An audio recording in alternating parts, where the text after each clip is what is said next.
Hello guys, welcome to CGG. Today we are joined by Iconic. How are you, man? I'm doing good. How are you, David? Yeah, I'm doing well. I'm having a deja vu now because they will not know, but this has already happened. We have already had this talk, but because of one of my mistakes with my computer, my drivers got uninstalled and I lost the interview. The interview was deleted, and yeah, but we are here again. Thank you so much for coming again. And yeah, for those who don't know about Iconic, for those who recently joined the scene, and those obviously who already know you, we are going to introduce yourself. Former space station player, MAT player, and other teams in NA. Iconic, you played for Astralis as well. That's where you got your best results actually as a player. Six Charlotte Major Grand Finalist and top 4 in SI 2023. Yeah, like your career is pretty long, but obviously you had to retire couple of years ago almost, no? So yeah, we're going to talk about your career, your injury, and yeah, everything about your possible return or like your, like The return to be soon. exactly, no, like yeah, the return. Yeah, Let's it's say like that. close. It's close. It's getting close. It's getting Yeah, close. yeah, Yeah, very close. Batman will be back soon, no? Batman, Yeah, exciting Batman is news soon. soon, Yeah. very soon. So yeah, let's talk about your career first. You Right. started playing. Well, started obviously like you had that stay in Disrupt, and then you guys were picked up by Astralis. Let's talk about that moment in your career. Do you think that's the best moment in your career? I feel like that was one of the moments where we kind of went from being kind of an unknown team that really had to, fight for our reputation with our through wins, kind of go through the dirt with having the upper echelon teams kind of respect us and actually be capable of winning, and qualifying for these majors. And, we got this extremely reputable name in all the scene that was established for winning and, achieving like these great goals. So it was obviously a step up from our own expectations on winning, but kind of now this outside burdened expectation to win. And initially, that did affect us, obviously, because we didn't play too well that first stage under Astralis, but ultimately, like we had to raise, just the level of standard we approached the game with and ourselves with. And once we did that, we were able to actually achieve, Mm-hmm. comp, just achieve qualifying for these majors. Mm-hmm. Based on your time as a player, how would you define yourself as a professional, and what do you think makes Iconic someone different? I just think for me, I was always very attentive to my teammates, outside of the game, because I feel like that's a lot of it too, just making sure you're paying attention to your teammates before the day starts, then after the day, because we're human beings at the end of it too. So a lot of the times during the off time, I would have my family come out, visit the teams. We would do barbecues for the teams. So, I would always try to connect just to my teammates, on a deeper basis. And I feel like that's what they will remember, just me always extending just my full self to people because I feel like being, quote unquote iconic or whoever you are in the world, you can often extend pieces of yourself to people and not, let people in. But I always felt like I really let my teammates, just grow Mm-hmm. and truly become the best version of themselves. Mm-hmm. As I was saying earlier, you have played for some of North America's biggest powerhouses. My question here is obviously you have played alongside some of the best players, not just in NA but in the scene. Uh, who do you think has built you or has had a bigger impact in yourself as a player? Can be a coach, can be a former teammate. I'd probably say call out has had the biggest effect on me. I thought that, this this really sports style system was almost impossible to kind of model out into esports, but with long work and just trial and error, we're able to, reach a good middle ground to, bring in that actual sports dynamic into this esports scene. So it's just been that, and really too, just really maximizing myself as a person and as a player, really just understanding that I don't even know my limits. And if I just keep pushing myself each day, no matter what thoughts you might have, what doubts you might have, at the end of the day, you can accomplish anything. Hmm. Obviously, you worked for Call Out when you were playing in SSG, and in SSG, obviously, you had to take that decision of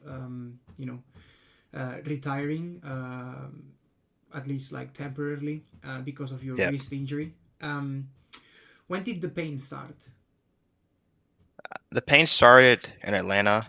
Uh, I remember it was one night, just before the tournament, and it was just usually before the tournament you have like those nerves, but it's just the butterfly, and I feel like I would always ride that energy, but this time, the night before, it felt different. I could feel something just off inside of me, kind of like poisoning my mind, and it could just continue to build up throughout that time. And then going into invite into Brazil, we were in Brazil 2 weeks before, so all of my physio stuff, I couldn't really take most of the intensive work I was doing, like with the dry needling and just the deep massage work on the road with me. So I was having to just do cupping and only rely on stretching. But ultimately it just continued to just kind of spiral into SSG, and that was when it was like really like nerve pain like every day, and that was like a different type of pain that I had experienced because it was like uh, a very deep pain. It was in your mind that almost your body is kind of having to auto protect itself from and kind of shield itself against because it's so painful. But it's like I want to keep playing and I want to keep, achieving more inside the server. I have teammates that are asking the best of me, asking to call. So it's like I'm not going to like disappoint them. And, just the fans too who just love to see just the plays I can create and just what I bring inside the game. uh, it was hard, just to kind of see all the question marks. And for me too, in that seat, I really didn't have the answers right then and there. I was trying to do the physio work while playing at the same time to kind of help course correct, but ultimately I had to take the time to get the surgery, and that was a very hard decision for me to make. Hmm. Um, obviously, like when we talk about wrist injury, that's like everything for the professional player. Any FPS, any video game, not just video games, but like any sport. No, like Yeah. your hands are like everything. hmm Um, when you made that decision, personally, how were you feeling, and how were those first days? I was very afraid because it was before Falcons had made the switch into Europe. They were still Saudi Arabia based, but they had offered me a spot to play, and it was kind of like, do I take it? Do I not? And I decided not to take it. So at that point, I'm going to get this surgery, and it's like they're going into, kind of like the heart of my hand where it was at, and it was a very important part to me, and a lot of me worried like, will I be better after the surgery? Will something go wrong? They're going through nerve, they're going through deep tissue, it's in between two bones on a nerve. Like, it was a very tricky process, and I was just lucky that I had a very good surgeon who I could trust very well. And even to this day, I see him every once in a while in the physio, and he's still providing that confidence. And the same confidence, he provided to me when I was very just unconfident, because it was in an era where it was like I had kind of done everything to get the results of performance to win, and I just couldn't Hmm. go anymore. It was really like this is the last resort, and I really just had to kind of be truly honest with myself to Hmm. make the comeback. Let me double check this. Did you say that you could have joined Falcons? Yeah, So right after Manchester, Yeah, Manchester, yeah. yeah, okay. Um, so you had on the one hand you had the offer, and in the other hand you had that like obviously like your health, and you prioritize it, your Yeah. health. When you look back at that decision, do you feel any regret, or you think that you made that the correct decision? I made the correct decision because I just feel like in this time that I've had like off, but not off, but just kind of away from the game, I just see, just the light that I can bring to it and just the areas that I can help and just the areas where like the people they miss seeing the plays, they miss seeing the swag, and that's cool. And it's been amazing just to see like that effect that you can have on something in this world, because it's life's short, and I just to find meaning in life is very important for me, and I feel Hmm. like I find meaning doing this. Good. Obviously, like family is a big important. It's a big part in your life. Yeah.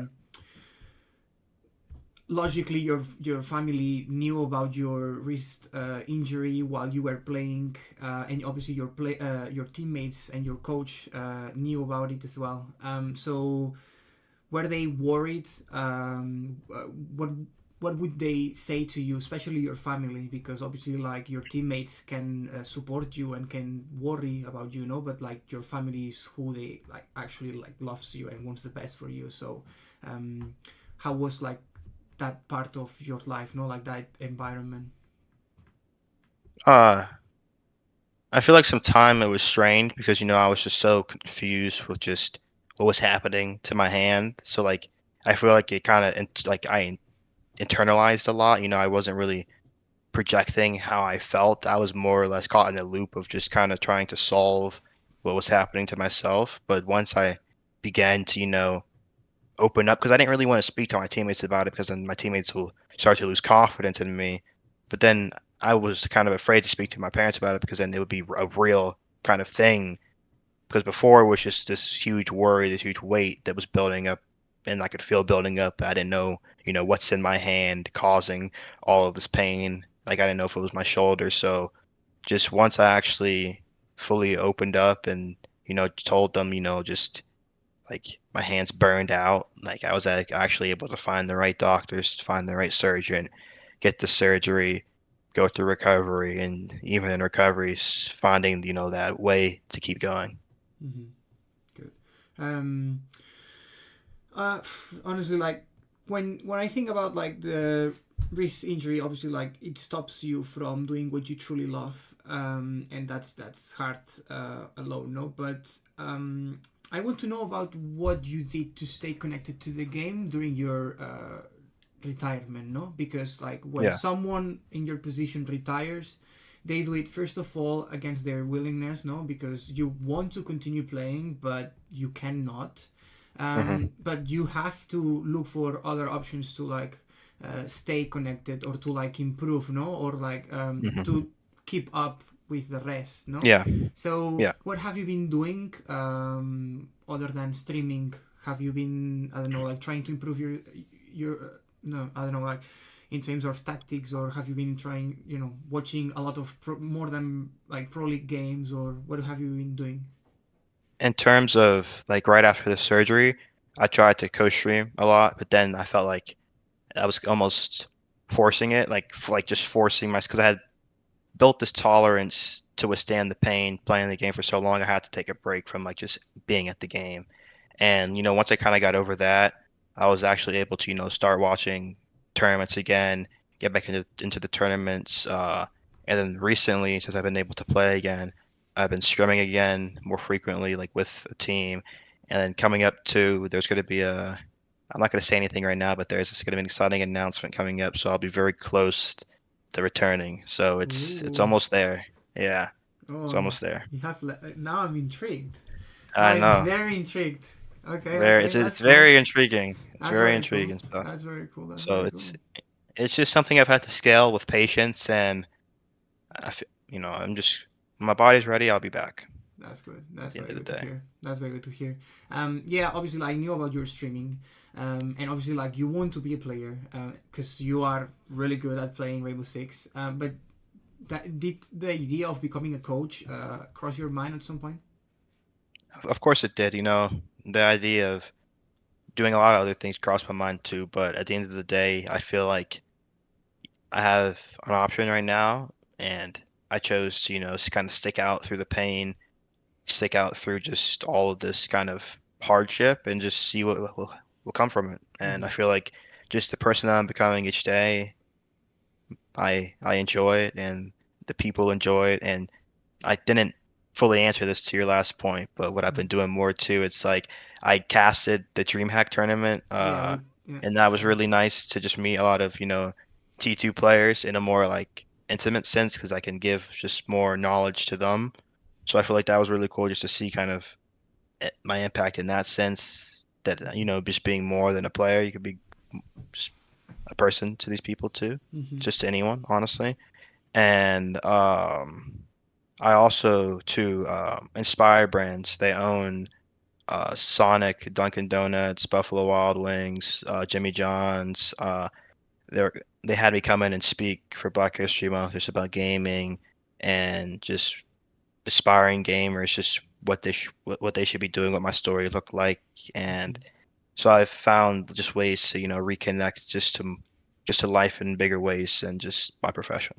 Good.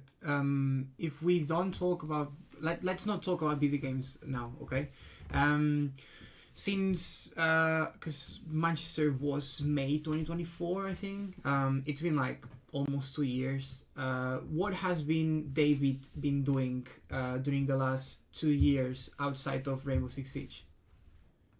Outside of Rainbow Six Siege, I've been meditating a lot. I've done a few Zen retreats, like 3 day retreats, silent, and those have been great, extremely fun. And I've taken some time, to travel with my friends to just experience some simplicities of life because I feel like I kind of took away a lot of my high school, my childhood, to sacrifice to get in the position that I'm in. And I feel like I just have to kind of take some time to, enjoy life, think about like was the sacrifice worth it? And then at the end of the day, I felt it was worth it. So, I'm still here continuing seeing this through. So I've really just took the time to kind of reset myself, kind of rid my body of the cysts because it's very taxing. It had damaged all parts of my body and just contorted my body just from the pain. And I had to kind of just let myself like relax and just de-sizzle from just that intensive time. And I feel new again, honestly. I feel Mhm. reborn. Good. Talking about Rainbow Six Siege again. I think we mentioned this in the first time we spoke. Logically, it's been like almost 2 years, but I'm sure that at some point you thought about like making a return. Um, was that the case? And if that was the case, what prevented you or what stopped you from going back or making trying it again? It's just been my strength. I feel like I had played for so long with the cyst in my wrist that I had damaged my body. Like my back was extremely rounded just from all of just having to just weakening a muscle weakens another muscle. So it's just like I just weakened my whole arm and my back. So I had to just rebuild it and let that process happen. And I've just been really having to like let that recovery healing process unfold. And that's really something I've learned that you can't really rush to any capacity. Mm-hmm. What are some activities that like your doctor told you to do in order to, like gain Well, muscle or gain like strength or mobility in your arm? yeah, I've been doing a lot of resistance work, like I don't know if you've seen like the big balls they have, Yeah. like just a lot of those, like the layout, just extending your full postural chain. Okay. I have like just all types of workouts, honestly, with the band that you can do. I have like a Theradip machine that's like one of those wax machines you dip and it heats your hand. Mm-hmm. I have one of the massage pads. I've been doing swimming, running, biking, and then lifting in the gym too. So I've kind of like sharpened the wheelhouse basically on like all of my movements outside of sitting to kind of counteract everything that sitting does to your body. So Mm-hmm. like it's just basically just like one big circle of just improving Mm-hmm. my body. Obviously, when you mention activities, and considering that you were part of SSG, Callout's name comes to my mind. Has it helped you in any level with your injury, or did he give you any advices to like try to control the injury first? Not too much like after injury, but like completely like pre-injury, like Astralis like really helped like just like build a mindset that, enjoyed the gym and just the aspects that the gym brought into your life, helped bring that into my life. But then over this phase was really like how serious I took it and like just how well I could apply it to building just the David that I want to be Mm-hmm. and just kind of taking it into my hands, how you can lead the horse to the trough, but you can't force it to drink. I really had to kind of soak up the lessons that I had learned from everyone just I had ever teamed with, who Mm-hmm. took their health seriously, and I had to just apply it to my day-to-day life. And I've been seeing those improvements along with the improvements I've been making to my sitting routines and just all of that type of stuff. So it's been nice. Mm-hmm. Yeah, because like you're mentioning these, and we think about call out. I think that people see it in two ways. One, like a meme, like SSG spending like the whole day in the gym or whatever. But I think like that's the wrong approach. I think like a lot of people, obviously like players, coaches, they completely forget about like how important doing sport or taking care of your posture, your health, your daily habits. It's something that it really builds your body, and if your body is not healthy, then you are not going to be at your 100% in anything you do, and obviously that includes Rainbow Six. Hmm. So working with him, did that make it, how much of a difference made in your life? No, I made a complete flip. Just it didn't start all at once because like there's so much change to happen. Like any human being, when they start changing, is gonna be abrasive to that change. You're gonna fight it, but it kind of slowly just eats away at you.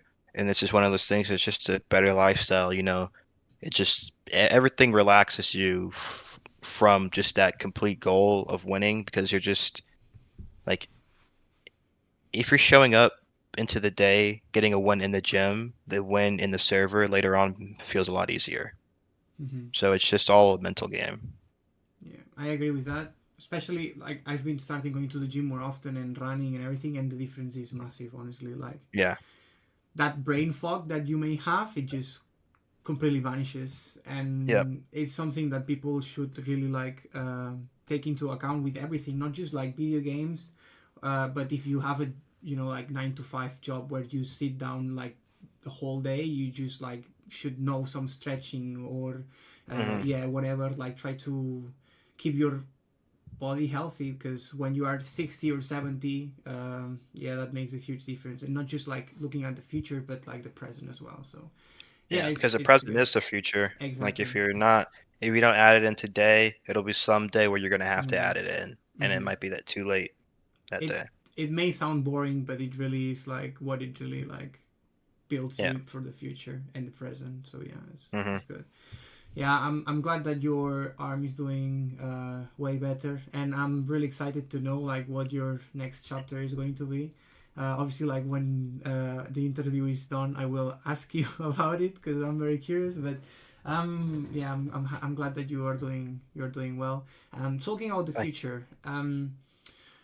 Now, obviously, like you are planning your return, and obviously, like it would be really nice to see you in NA. But have you thought of like how cool it would be to like go to other regions? And if you could choose a region, where would you like to go? probably. Oh man. It's Of time, course, I've thought about playing overseas. Like it it's would time to be. learn Chinese, but I maybe. yeah. Like I love all culture.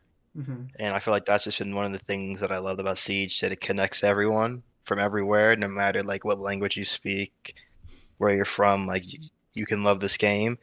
So, I mean, honestly, like maybe China or like an APAC league, like that would be fun just to experience that side of the world because I really haven't gotten too far over there yet. So that would be that would be fun, honestly. That would be cool. Talking about this as well, because I wanted to ask you. I actually didn't want to ask you, but I saw your T-shirt and I had to. Hmm. I have to now. Obviously, like your ties with Nigeria are like very solid, obviously. And you were mentioning earlier, like you spent last Christmas there, and obviously you have family there.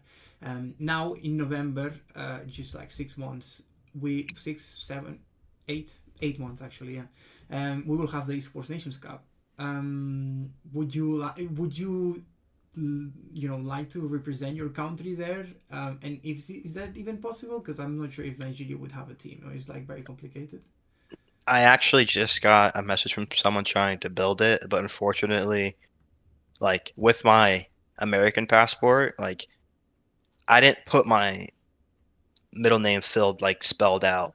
So on the Nigerian passport, they require you to have it spelled out, and you Mm. can't have two different names for two separate passports. So like I just have to get a visa. And you need citizenship to compete for Oh, EWC. So it's very unfortunate, but it's not doable then. yeah, yeah. Oh It's no very it's very it's way. a very hard situation. Yeah. It's very unlucky. That's But I very would have unlucky. loved to represent.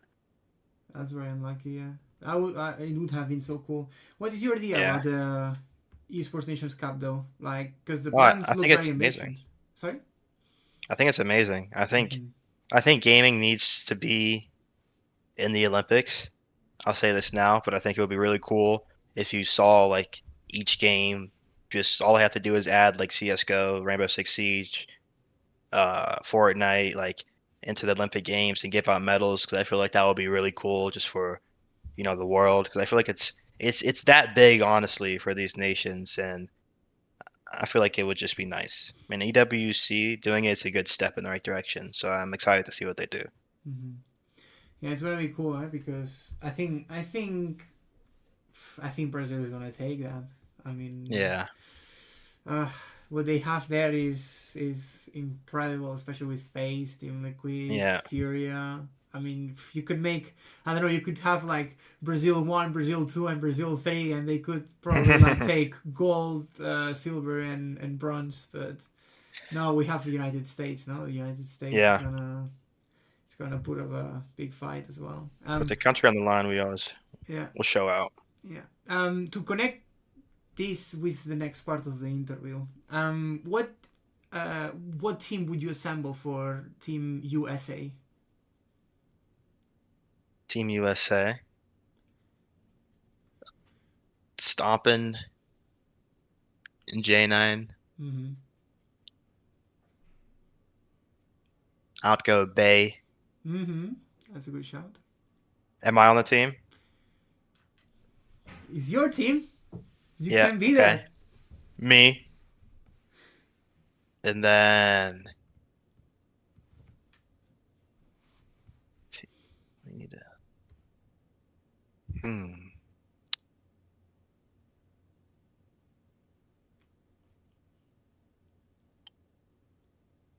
The fifth is an interesting one. Wow. NJR. Yeah, that's a good team. Honestly, like the US have very solid options across MAT, Shopify. Yeah, I mean, Ambi could be there as well. Yeah, my boy Envy. There are plenty of options, but yeah, that's a. I mean, it's a good country, so yeah, solid team. Would A be lot of nice. options. Yeah, it would be nice to see you there. It would be really cool actually. But Yeah, that means that you are already in a team and playing. So I know. Next year. next year. Well, actually, the ENC is a team. Is a competition that takes place every 2 years. Every 2 years? Yeah, Next 2 years. All right. 26, which will be in Riyadh, 28. and then 28, which location is to be announced. So yeah, All because right.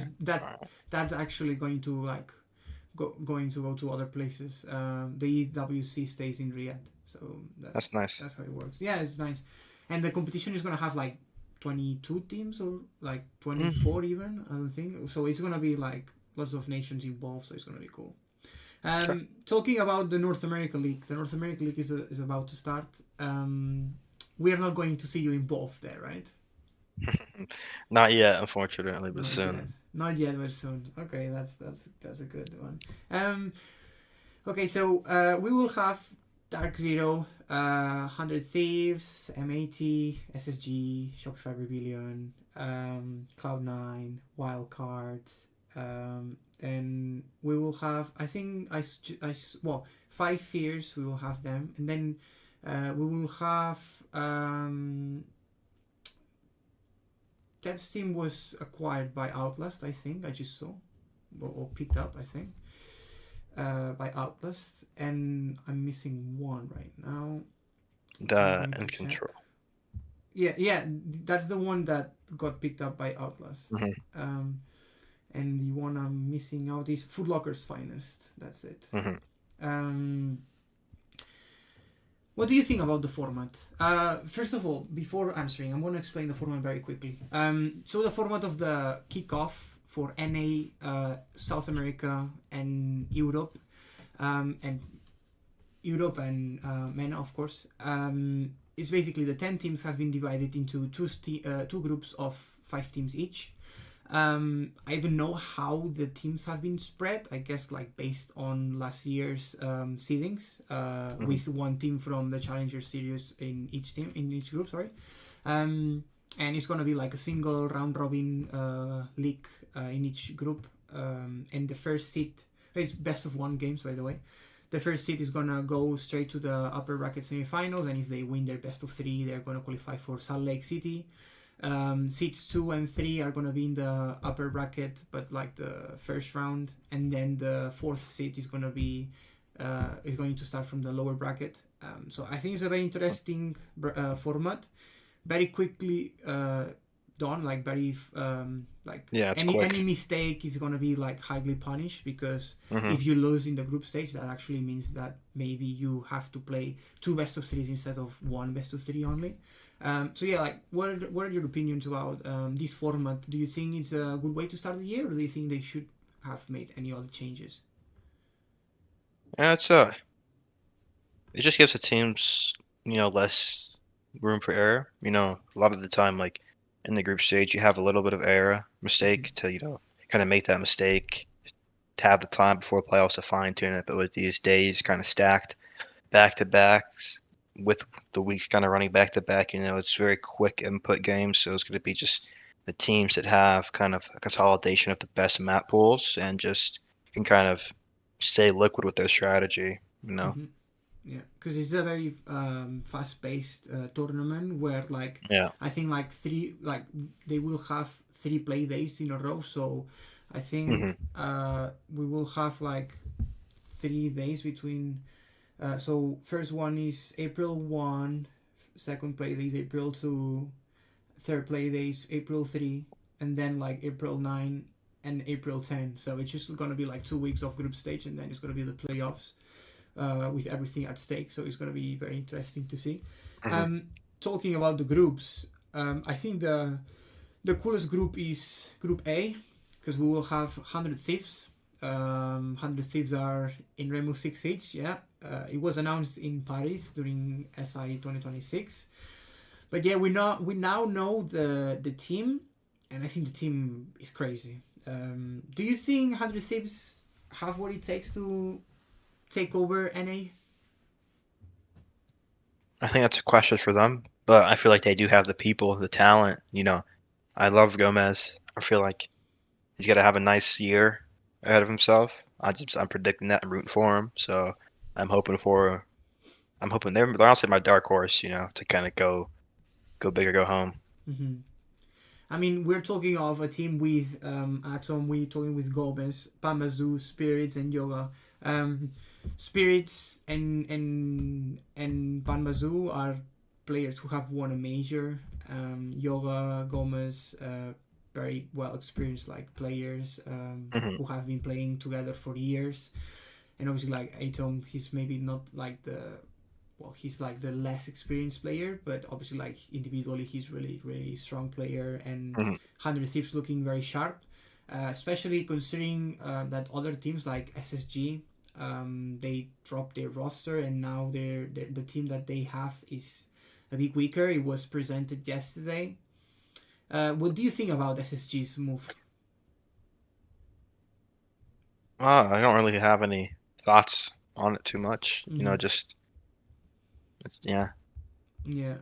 For those unaware, SSG dropped their roster which was like the best in NA, not just because they won last year's regional finals, but because they were pulling off some good international performances, except for Munich, where in Munich they actually like didn't do very well, and Call Out took all the responsibility, which I think is like I think what a head coach should do, no? But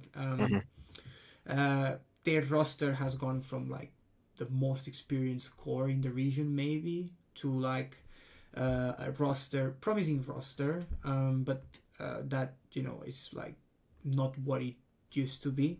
Obviously, they have their own reasons, which we are not gonna talk here. But yeah, we will see Braid playing in NA Top Flight, which is gonna be very interesting. See his debut, and we will also have Rival, who played for Dark Zero in the regional finals. So obviously, like they have some exciting talent, but when you compare them to what they were, it's a bit maybe disappointing for SSG's fans. But yeah, it could be a good decision. What teams do you think are going to be in Salt Lake City? Dark Zero, M80. This is where it gets difficult. Shopify, and then 100 Thieves. 100 Thieves, but Wildcard. You heard me. Wildcard. What happens with Wildcard? They have Adrian now. Adrian and Baby Shark leading the team. The Europeans leading an NA team. How ironic that is. It's happened before. It happened before. Yeah, it happened before. I usually know the results. Yeah. yeah, I know. Yeah, true. But well, I think like Wildcard was like a surprise last year because in internationally they were like outstanding. Like it was like you wouldn't expect them to like reach two international semifinals and top 6 in SI. It's honestly like crazy results. Yeah, talented team there. They put in a lot of work. I think Lagonis has done a very good job. I think Lagonis is. I think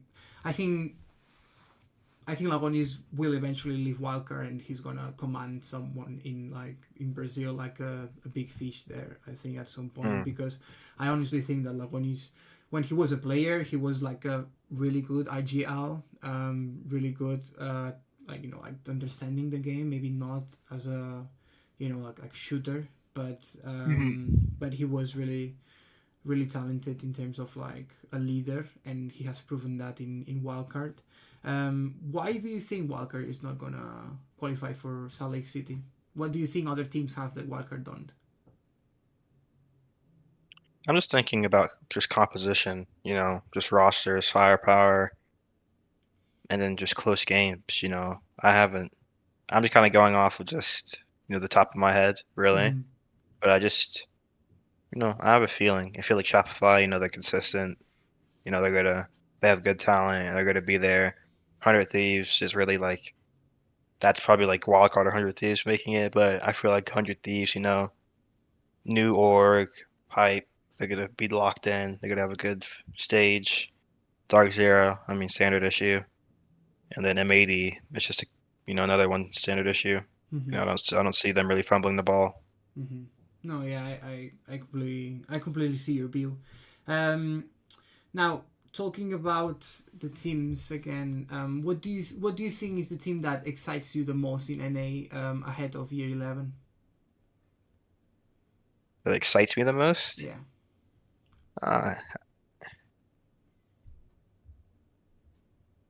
Probably maybe 100 Thieves. It's really exciting to see just the org finally in the game. After so long, after just all the times you've heard that they're entering and then they don't, but then now it's actually here. So seeing that will be cool. So I hope they really do well. Yeah, I can't remember what was the last transfer window where 100 Thieves' name was not mentioned. But yeah, it's cool to see them in the scene. I thought you would say Dark Zero, because I think like with Kino there now and also like Ashen joining M80, I think that's spicy. So I think we have a very interesting league here, and I think it's gonna be a very nice year. Now, talking about yourself again, where do you see yourself in 6 months? Just to wrap this up, like, where do you see yourself in 6 months and in 1 year? In 6 months, playing on the team again. In 1 year, I mean, what's 1 year from now? Hopefully would have lifted a hammer Lifting the or gotten hammer. close. Yeah. Yeah. So Yeah, in 1 year in Brazil, under the yeah, Brazilian lights. yeah, That would be that would be such a good storyline. very good. That would be such a good storyline. Yeah. Good. Yeah. Perfect. Thank you so much. That's my last question, to be honest. We were talking the other day about the lion being in a cage. Hmm. And the cage is about to open, no? The cage is about to Yeah, open. So doors are coming up. yeah, I'm very excited about that. It's gonna be very cool. Thank you. I Thank appreciate you, that. thank you so much for your time, man. Especially after we already had this talk, but yeah, it's very nice to see you again. Yeah, and I hope like everything goes well and that you can go back to the server soon. It's gonna be a pleasure to see you again playing. Thank you. Perfect. Well, people, that's iconic. Hopefully, we see him again in the future. Obviously, we're gonna see him again. And yeah, thank you for your time. And yeah, thanks for tuning in. And we hope that you like the interview. And if you have any suggestions, please drop them down below.